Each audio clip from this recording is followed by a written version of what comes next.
Hello, ladies and gentlemen, and welcome to another action-packed episode of the Indian Nation Station Pregame Show. I'm your host, AJ Ganger. With me, as always, is Brian Gillespie. It's homecoming night as the Indians will host the Greenville Green Wave tonight in an MVL Titanic struggle between two old rivals. Brian, let's go ahead and take a look at our remaining schedule here. We've got 2 home games, 2 road games. We're at home against Greenville tonight. Next week we go on the road, which would probably be our toughest game of the entire season. I would say even tougher than Xenia, as we go to play Tip City. We're at Butler on the 14th and close it out with Stebbins. Well, it's going to be interesting. I don't know that some of these games are going to be all that interesting. I think they'll be blowouts, much like last week's 63-0 win over Fairborn. But I would say definitely at Tip, that's going to be interesting because that's been a team that's been growing in confidence week by week. Yeah. They were young. They got better. Last week, they nearly knocked off Xenia at Xenia, and we lost 28-0 at Xenia. So you are definitely looking at a tipping point of the season, at the regular season at very least, next week when we go to Tip. Yeah, it's going to be, a huge game, and hopefully we're a little bit more ready for it than what we were at Xenia. Well, I would say they're definitely going to be more prepared and more ready mentally at the very least. I'm sure they were prepared physically prior to that Xenia game, but I don't think they were used to being punched in the mouth for a long, long time outside of last year in the tournament. But in the regular season, they hadn't been challenged in so long. It was natural to be on your heels a little bit and just be flat-footed, and that's exactly what happened. Now, there will be no flat-footed at Tip City next week. I think that will be the difference. The team's going to be ready mentally for that game, knowing that they've already had one time where it didn't go the way they were supposed to go, and that will mean a focused bunch from Piqua. And we've pretty much dominated Tip for the last couple of years as well. And Tip has had some very good teams, but it just seems like we've been more dominant against them as well. Yeah, I think so, but I also think they're going to be a different team than they were the last couple of years. Yeah. For whatever reason, they've just kind of hit that stride where their confidence is there. They believe in what they're doing, and they can say, oh, well, look at this score against Xenia. We had them beat, didn't get it done, but we were barely off Xenia. Meanwhile, they're 28-0. So they're going to come in with confidence, and they're at home. Finally have stands in there now, so you can actually have a game and up to code. So that's going to be a fun one. First, we got to get past this Greenville game, though. Yep. Let's go ahead and take a look at the scores from last week around the Miami Valley League. Troy gets the W against Sydney 25-7. Greenville beats West Carrollton 38-8. Again, Xenia continues their undefeated run, beating Tip City 27-22. Butler beats Stebbins on Thursday night 10-7. And of course, our game 63-0. We won against Fairborn. Brian, that Tip City game, Xenia scored with very little time left to win that game. Were you a little surprised with that score? I don't know. I think that Xenia probably was facing the similar situation as Piqua a little bit, where they were feeling pretty good about themselves, maybe a little too good about themselves, and let down just a little bit, not to the level Piqua did, but I think that after they got knocked on the ground a little bit, came to, they did a nice job of coming back in that game and edging them out. But it was a heck of a football game. It appeared from afar, and I anticipate something similar in the Tip game for Piqua. Also, Butler beating Stebbins, that might be a little shocker there. I mean, is Stebbins really not as good as what we think they are? Well, I watched that entire game. I won't get that hour and a half, 2 hours back. That was one of the ugliest games I've seen in a long time. Really? It was not. They were selling it as a defensive struggle. It was really an offensive struggle. Yeah. Neither team could. They kept putting the ball on the ground. The teams together probably fumbled it 12, 15 times. Wow. Now they recovered a lot of those, but it was just a mess. And Stebbins is limited offensively. Same with Butler. They're both extremely limited offensively, and that showed in that game. Let's go ahead and take a look at our stats against Fairborn last week. Brady Uhl, nearly perfect, 6 of 8 for 131 yards, 3 touchdowns. Kai Warner, huge day, 15 carries, 204 yards on a touchdown. Drayshawn Roberts had 3 catches for 95 and 3 touchdowns. The first touchdown he scored was probably the quietest touchdown I've ever heard in my entire life in that stadium. I mean, Really? you could hear a pin drop. It was so quiet in there. Andrew Miller had 4 carries of 74 yards and a touchdown. Frazier with the 100-yard interception return for a touchdown. Mickey Anderson as well, 38-yard pick six. Colton Booker with 13 total tackles. That is a guy who is playing out of his mind this year. Yeah, he's had an incredible amount of tackles. He's kind of been all over the place, and that started from game one. I mean, he's been everywhere. He's gotten a lot more athletic this year. I think some of that's because he's more healthy. Yes. And he's been able to stay healthy, and he's playing his way into maybe an opportunity to play in college the way he's been playing defense this year, and they're going to need every bit of that as we head down the stretch into the playoffs. Fairborn, their offense was kind of different. It was almost like they were running a wing tee out of the gun. Sometimes they'd line up in that flex bone formation, and the quarterback would end up running it. They ended up getting 185 yards rushing on us on the day. You don't see Piqua giving up that many rushing yards every single game. Well, no, they give up a clip about 119 a game, which is fourth or so in the league. And they're going to have to step up that run defense this week with Greenville coming to town and the top rusher in the NBL and Brock Short coming to town, looking to try to become the all-time leading rusher in the season for Greenville. He's already broken some other records there, and Pickle's going to definitely have to key on him and keep him contained because he lit up West Carrollton last week. So. One of the things I've noticed, too, in the last couple of weeks that we've been doing is it's kind of a running back by committee. And we haven't really had that problem because we've had Karan Coleman, Josiah Medley, they come out, they get a breather, go back in. This year, it seems like we've seen 5 different backs. I mean, Bryson, Sam, Kai, Kai has been getting the bulk of the carries lately, and Andrew Miller, who will come in and some garbage time there. Do you think that's a good thing for us to have, all those running backs, or do you think it could hurt us in the end? Well, I think they're all talented in their own right. The issue you have is last year you had a game breaker. Yes. You had a guy that you could hand the ball to and say, here, and he would turn 3 yards into 70 for a touchdown. Do you have somebody in that group that does that on a consistent basis? No. I think Kai has some wiggle to him. He has some athleticism. I mean, when you get 204 yards on 15 carries, that's a pretty darn good game. Yeah. And he's very talented. I think Andrew Miller's always been underrated. I watched him play some on the JV level, and then I watched him, the last couple years, and I knew he was going to be solid. Right.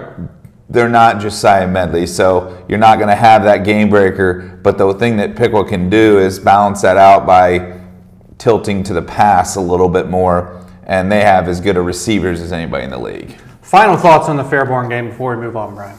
I think that 63-0. I mean, you put up 70 and 63 in 2 years against Fairborn.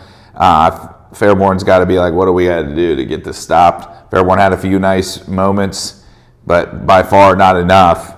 And it's going to be a long build there for the Skyhawks. They were much improved, though, I think, from last year. Just watching that game, I mean, it was 63-0 because we're just being dominant.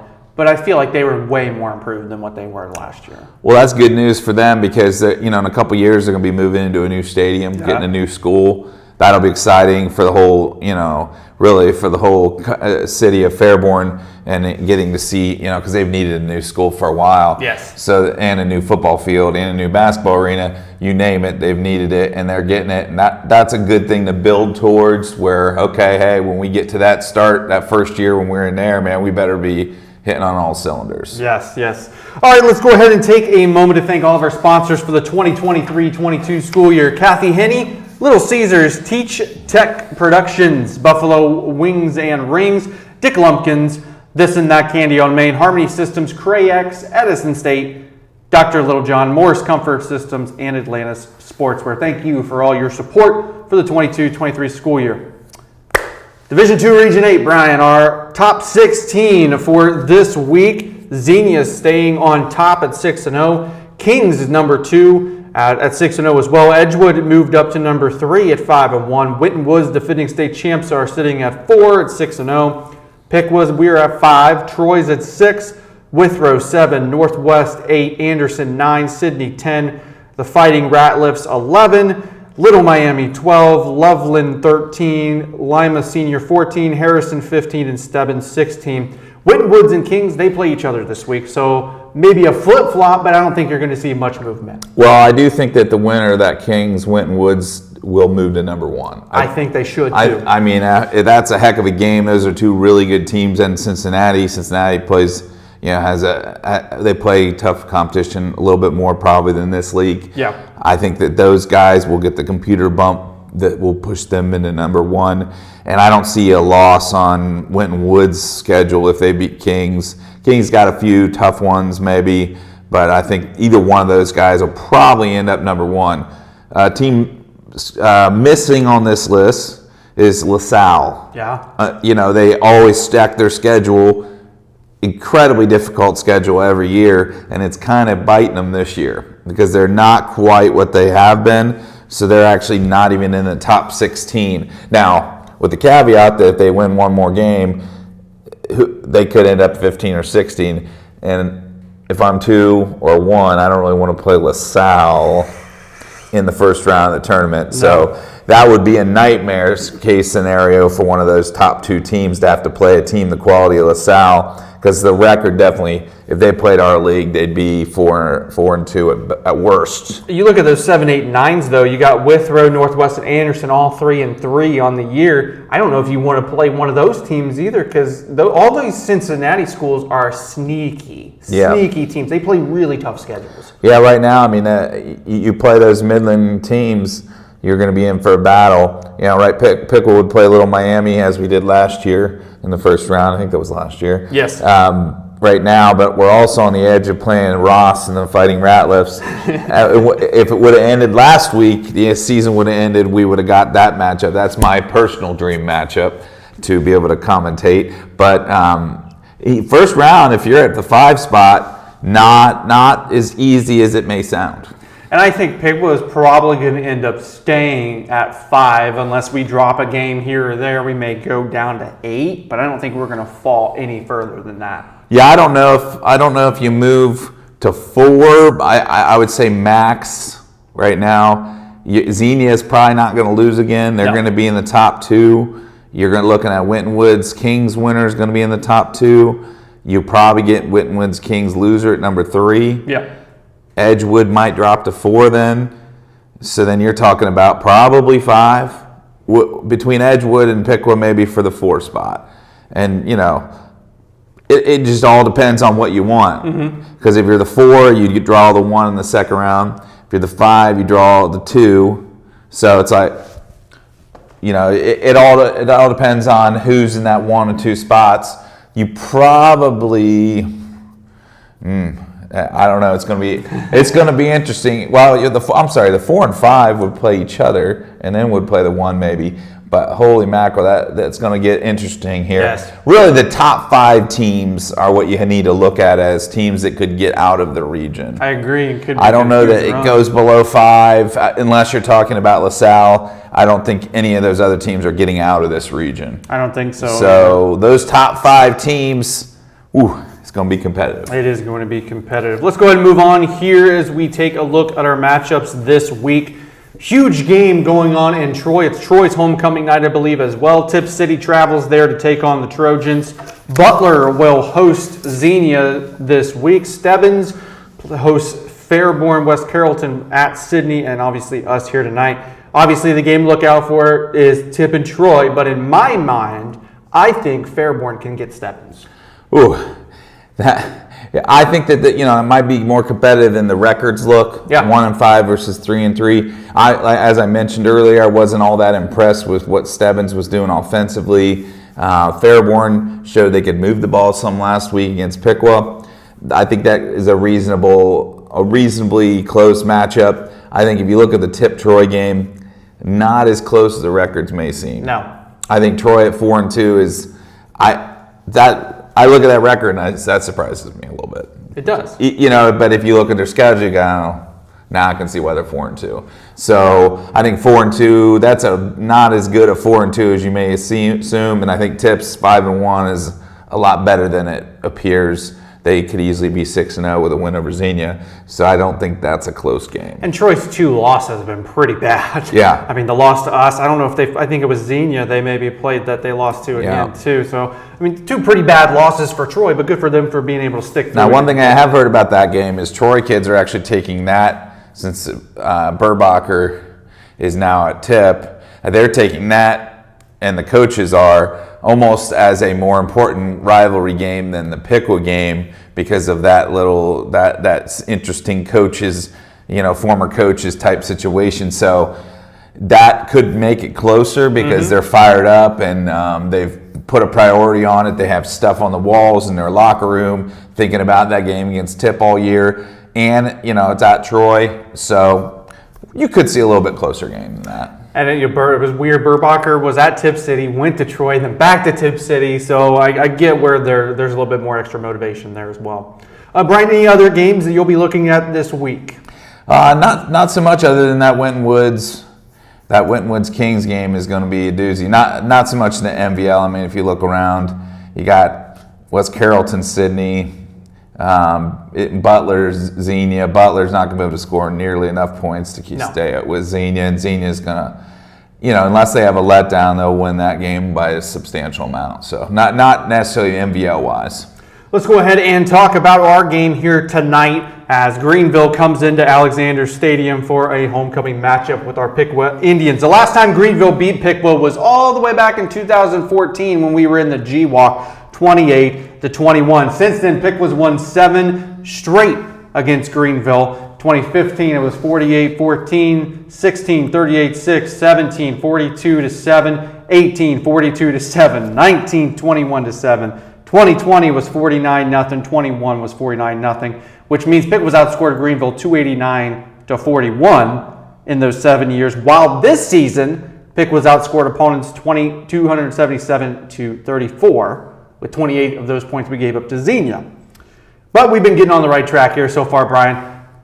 You know all about this team and the scouting reports for Greenville. Go ahead and tell us what we know. Well, basically, as I mentioned earlier, they're kind of a one-man team when it comes offensively. They run the ball, and Brock Short last week ran for 372 yards and 5 touchdowns against West Carrollton. I'm not sure what West Carrollton was doing, because how does a guy do that to you without you let's just put 10 guys in the box and let one guy cover both receivers or whatever, make him do something else. Yeah. He averaged 13.8 yards per carry. He's got 1,362 yards and 18 touchdowns on the ground this year. He's also caught 12 passes for 216 yards and 2 touchdowns.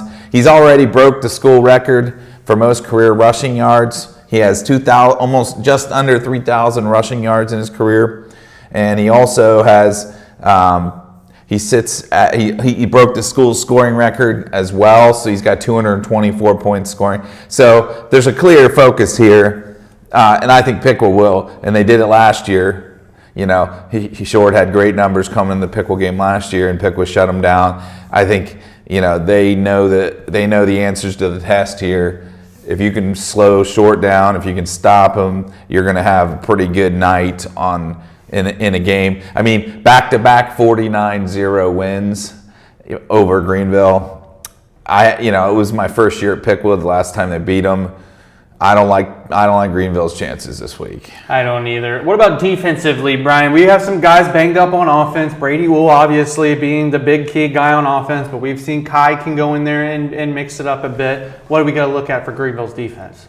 Defensively, they're not very good. I will tell you that. They're 9th out of 10 in yards per game. They give up almost 430 yards per game. They're 8th in points per game. They're giving up 44.7, and that's against teams that aren't as good as Piqua. Yeah. So they're last in the league against the pass, and Piqua's probably the best passing team in the league. They give up 191.2 yards per game through the air. So it's going to be a long night for that secondary at Greenville, I would think. They're going to probably be able to take advantage of that weak pass defense and kind of throw it around as much as they want to. What are some keys to the game, Brian, before we get out of here? Just a quick start as always. You always want to get on that start, but you're going to get the running clock probably this week, if everything goes to plan. But I think getting Greenville off the field by shutting down the running game, so you get opportunities for offense, and next thing you know, then that piles up, and that score. Now Greenville's down a couple touchdowns. Do they keep running the ball? It's hard to run the ball when you're down 21-0 or 28-0 and be taken seriously. So to me, it's okay. If you stop them a couple possessions early, you take short out of the game unless they just say, you know what, we're going to keep working the run. And that's what they do, so they'll probably do that whether they're getting beat by 20 or 40. So you just gotta shut short down, and everything else will fall into place. Last question here. Who wins homecoming king and queen this week for us? Woo! That wasn't part of my preparation, so I'm going to have to pass on that one. I don't know. William would probably kill me that I forgot the names. He mentioned a few names. I do not remember. That was not part of my preparation. I wish everybody good luck, and I hope you get your votes, and I hope you get to wear that crown on Saturday. And I really hope everyone is safe this weekend, too. Don't do anything that could jeopardize your school or your sport as well. Be safe. All right, guys, this will conclude this week's episode of the Pregame Show. Just a reminder to everyone, all the games we cover, again, are on a delayed basis. They'll be able to be shown on our YouTube page immediately following the game. Next week's game against Tip City is going to be a condensed version, just like Fairborn's game was, and it'll be posted on Monday afternoon, Monday evening. Stay tuned for the homecoming game between Piqua and Greenville coming up next right here on the Indian Nation Station with Tom Michaels and the one and only Brian Gillespie on the call. For Brian, I'm your host, AJ Ganger, saying goodnight, go Piqua, and beat Greenville.